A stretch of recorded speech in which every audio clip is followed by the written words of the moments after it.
Vereadores analisam instauração de CPI para investigar o Hospital Nossa Senhora das Graças.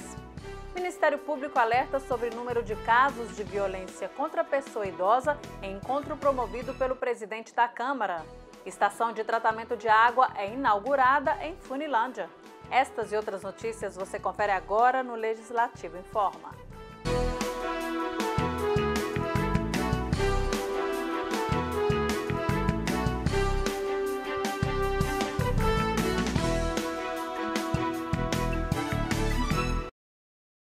Olá, seja muito bem-vindo. Nova CPI poderá ser instaurada na Câmara Municipal. Dessa vez, será envolvendo o Hospital Nossa Senhora das Graças. E na Tribuna do Povo, o coordenador do Mexa-se prestou esclarecimentos. Jaime Tolentino foi sabatinado na 20ª reunião ordinária da Câmara Municipal. Ele esteve na Tribuna do Povo atendendo ao requerimento do vereador Milton Martins. Estamos investigando uma rede do Executivo, ou seja, da Prefeitura Municipal, que tem usado funcionários públicos, ou seja, todo o registro de funcionários públicos que ele tem, para poder falar de vários vereadores dessa Câmara Municipal. Então eu iniciei um trabalho devido a algumas divulgações errôneas que foram feitas através até de um panfleto, onde denigra a imagem de alguns vereadores desta casa, uma perseguição política vinda do Executivo, no qual eu, o vereador Marcelo da Copercelta, fomos perseguidos, por estarmos fazendo o nosso trabalho de investigação. Cabe à Câmara Municipal investigar, depois a gente encaminhar aí para a promotoria, para tomar as medidas cabíveis, até mesmo a delegacia de polícia, uma vez que panfletos foram distribuídos em Sete Lagoas em cima desta fala. O assunto foi um desdobramento da audiência pública que discutiria sobre bolsas de estudos da Faculdade de Santo Agostinho, cujo projeto de lei tramita na Câmara. Para Milton Martins, houve vazamento de informações da audiência que foram publicadas em um blog e distribuídas em panfletos. Jaime Tolentino, no entanto, afirma que não tem qualquer ligação com o ocorrido. Mas nós tivemos aqui, nessa audiência, houve um debate, e nesse debate houve as discussões. E essa discussão depois foi para os blogs da cidade, que eu não sei quem colocou, que a audiência aqui é pública. Eu não tenho nem tempo para ver blog, porque a atividade do Mexa é tão intensa que nós começamos às 6 horas da manhã, vamos até 10 horas da noite. Outros vereadores também fizeram intervenções durante essa sabatina. O assunto acabou envolvendo a participação de Tolentino na audiência pública, que acabou não ocorrendo. O coordenador do Mexa-se afirmou que representou a faculdade, mas por vínculo de amizade. Outro assunto que gerou polêmica foi a instauração de CPIs na Casa Legislativa. Na semana passada, o vereador Marcelo Copercelta havia apresentado um pedido de abertura de comissão parlamentar de inquérito para apurar o remanejamento feito pela Secretaria de Saúde de Sete Lagoas de recursos destinados à pasta, repassados pelo governo federal por meio do Fundo Nacional de Saúde e pelo Estado de Minas Gerais. Com novas informações sobre o Hospital Nossa Senhora das Graças, o vereador Marcelo Copercelta decidiu entrar com mais um pedido de CPI que deverá ser analisado e votado na próxima reunião da Câmara Municipal. Cláudio Buzu esteve semana passada na rádio, na Muzirama, e disse com todas as letras que quer ver se eu entro com uma CPI para investigar o Hospital Nossa Senhora das Graças. Eu não tenho dificuldade nenhuma de entrar com a CPI. E aí o próprio Felipe disse que ele faz questão, trouxe hoje, chegou agora na Câmara um esclarecimento, que ele esclarecendo com relação a isso e solicitando que a gente entre com a CPI com relação ao Hospital Nossa Senhora das Graças. Eu pedi que fosse adiado para a semana que vem, para justamente os vereadores analisar essa nota de esclarecimento que chegou hoje na casa do Hospital Nossa Senhora das Graças, falando sobre todas as afirmações do secretário de Saúde na rádio e as indagações e as inverdades. Isso quem fala é o próprio Felipe. A CPI ela é muito unilateral. Ele vai ficar com os poderes de polícia, igual um interrogatório, e ele não vai ter um grupo de trabalho. Então a questão que eu estou entendendo é apenas criar um fato político e não resolver o problema. Nós precisamos sentar numa mesa de trabalho, junto com a Irmandade, discutir de modo muito aberto e franco, e não fazendo inquisição. Mas se ele quiser desse instrumento, a Secretaria não tem nada a esconder. O líder do prefeito explicou que houve uma reunião entre o secretário de Saúde e vereadores para dar explicações sobre o que está ocorrendo de fato neste sentido. A questão da CPI talvez não seja o melhor meio, uma vez que Esses encaminhamentos já estão sendo feitos tanto pela Secretaria Municipal de Saúde, pelo Hospital Nossa Senhora das Graças e também pela Promotoria Pública do Estado de Minas Gerais. Então já existe uma equipe técnica acompanhando, investigando isso aí, isentando de qualquer situação política, ou seja, que interfira na questão política aqui no município de Sete Lagoas. E 2017 será um ano de desafios tão grandes quanto 2016 no que se refere à gestão orçamentária de Sete Lagoas. Este foi o cenário apresentado durante a audiência pública que discutiu o projeto de lei 054 de 2016, que trata da Lei de Diretrizes Orçamentárias, a LDO. Já no início de sua apresentação, a secretária municipal de Planejamento, Kátia Nogueira, alertou sobre o cenário econômico desenhado para 2017, tendo como base as atuais conjunturas, a desaceleração da economia e o aumento da inflação. Conforme dados apresentados pela equipe da Secretaria de Planejamento, a receita estimada para 2017 está na casa dos 759 milhões, enquanto que a despesa está calculada em 550 milhões. Não existe previsão de melhora significativa na área econômica para o ano que vem. Pode ter uma melhora pequena, mas talvez não suficiente para poder atender a todas as demandas que hoje uma cidade de 230 mil habitantes estabelece para o gestor. Então, eu considero, eu resumo tudo isso aqui como um desafio e um custo de oportunidade. Ele vai ter que descobrir uma forma de conduzir a máquina, mesmo diante desses números que a gente não considera os melhores.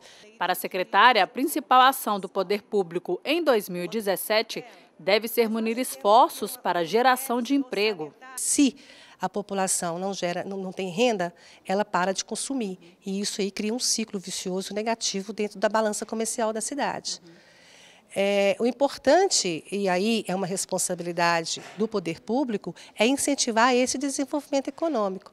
É essa visão de futuro que você tem que abalizar nesse momento da crise e tentar, na oportunidade que ela vai demonstrando para a gente, criar novos postos de trabalho e diversificar a sua mão de obra. Hoje, o gestor público ele tem que ser desafiador, ele tem que ser um visionário e ele tem que trabalhar para fazer a cidade, nesse momento, captar novos empregos, novos recursos. Também estiveram presentes na reunião o presidente da Casa, vereador Fabrício Nascimento, além dos vereadores Joaquim Gonzaga, Marli de Luquinha, Renato Gomes e Marcelo Copercelta, que fizeram seus questionamentos. Já o presidente da Comissão de Fiscalização Financeira, Orçamentária e de Tomada de Contas analisou como positiva a audiência pública. É ponto por ponto que a gente tem que discutir e ver. Então, hoje, quando nós viemos para cá, a gente já conhecia de toda a matéria. E aí, a gente hoje foi só uma parte de discussão para ver o que estava certo, o que não estava errado. Isso gerou também um questionário que vai para a Kátia, que é a secretária, e ela vai nos responder para que a gente faça também as adequações, além das emendas, as adequações necessárias que a gente acha que deve ser feito por essa casa. A partir desta audiência pública, os vereadores têm até 20 dias para apresentarem suas emendas ao projeto de lei 054, referente à Lei de Diretrizes Orçamentárias. Depois disso, projeto de lei e emendas vão para as análises das comissões. E os vereadores só podem iniciar o recesso do mês de julho se aprovarem o projeto de lei até o dia 12 do mês que vem. A partir desse momento agora, a lei vai para discussão também, juntamente dos demais vereadores, que passam a apresentar em tempo hábil as emendas, depois ela vem para plenário, no plenário ela volta para a prefeitura para ser sancionada. E a partir dessa lei, eles começam a trabalhar a lei de orçamento anual. E aí, então, é definido todo o orçamento para que se trabalhe no próximo ano, que a gente acredita que é um ano novo, né, onde pode haver ou não a mudança do executivo, de toda a sua equipe de planejamento. E veja a seguir, reajuste salarial do servidor público volta a ser tema de debate em reunião ordinária. Na reunião ordinária desta semana, o vereador Milton Martins explicou como está sendo conduzido seu pedido de comissão processante em face do prefeito Márcio Reinaldo. Na reunião do dia 7 de junho, o vereador Milton Martins apresentou requerimento para que fosse criada uma comissão processante, CP, contra o prefeito, qualificando como crime de improbidade administrativa o fato do executivo não pagar o reajuste anual dos servidores públicos. O requerimento seria votado na reunião desta semana, porém, o vereador decidiu esperar.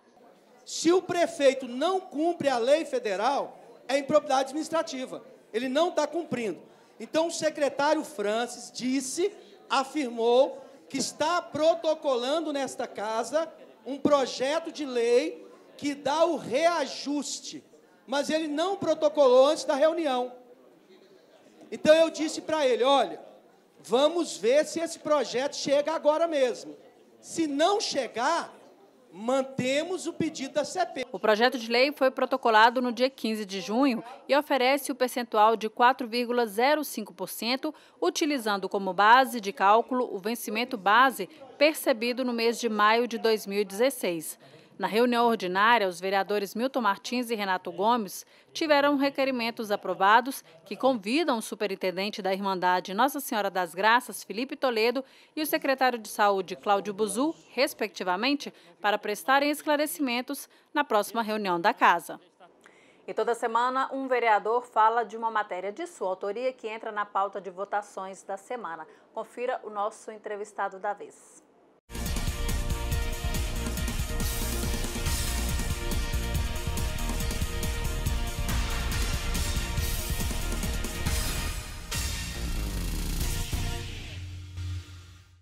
E hoje conosco o vereador Ismael Soares, do PP, que é autor do anteprojeto de lei 33 de 2016, que cria o lavadouro de veículos social e comunitário. Vereador, obrigado por sua participação aqui conosco.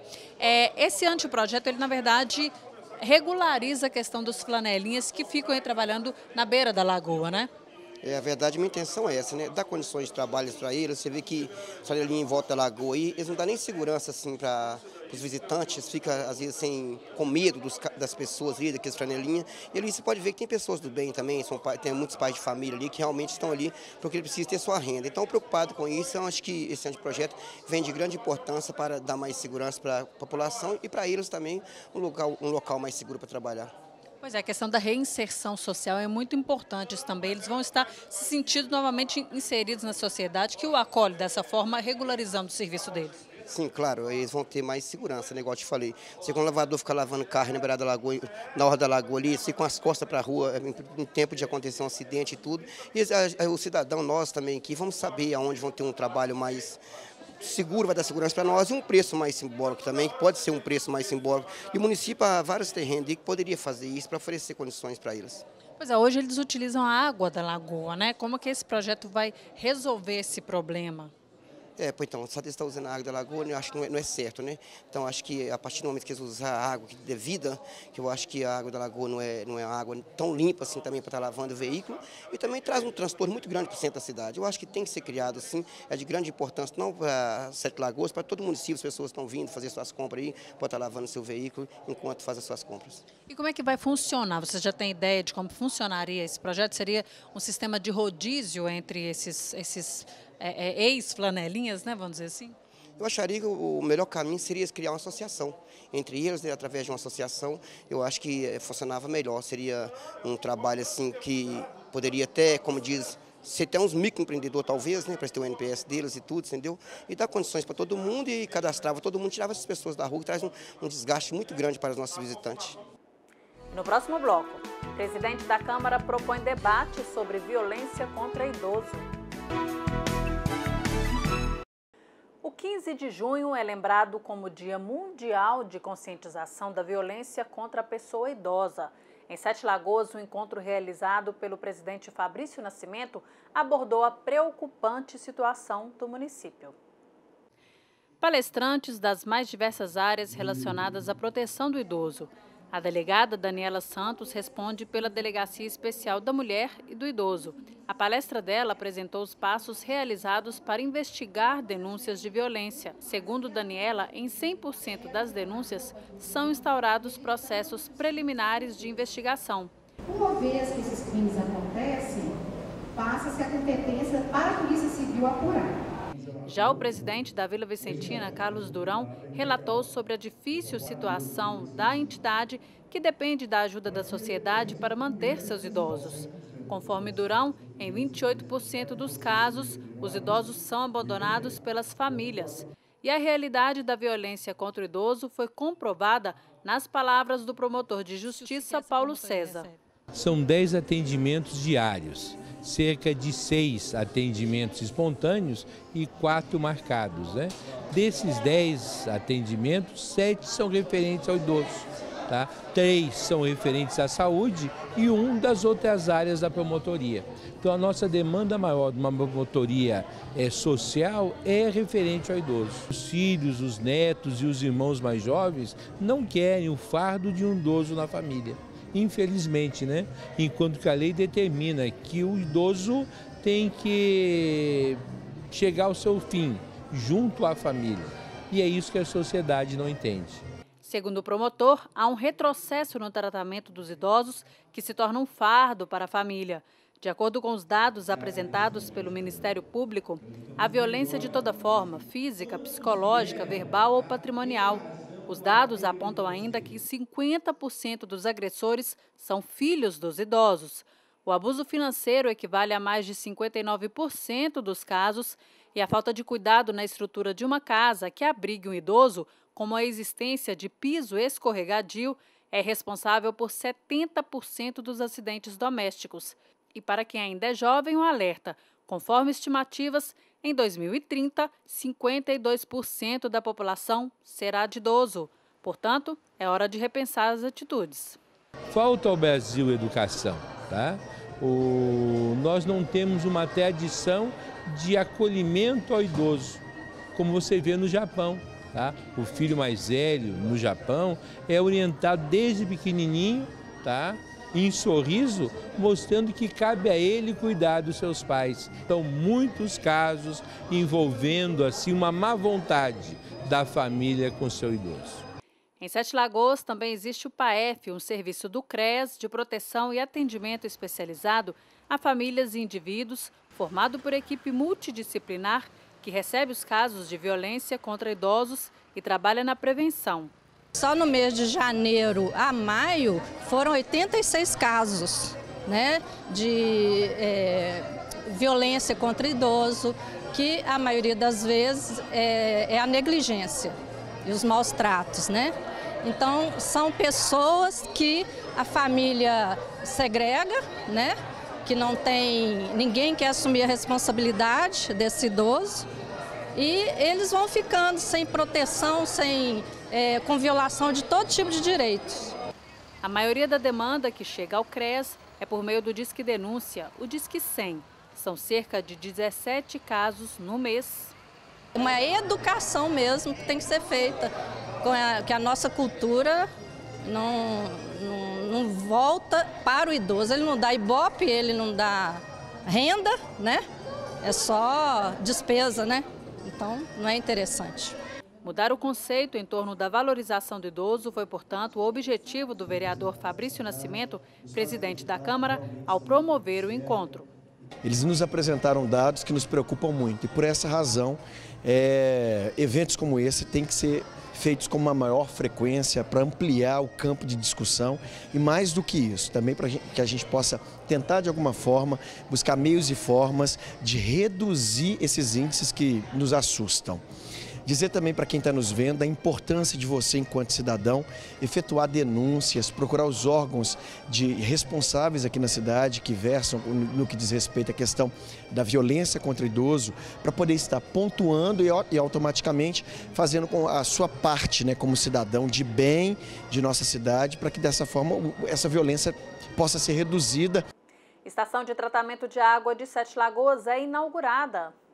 A partir de agora, a cidade será abastecida por 2 sistemas e a promessa é de não faltar água pelos próximos 20 anos.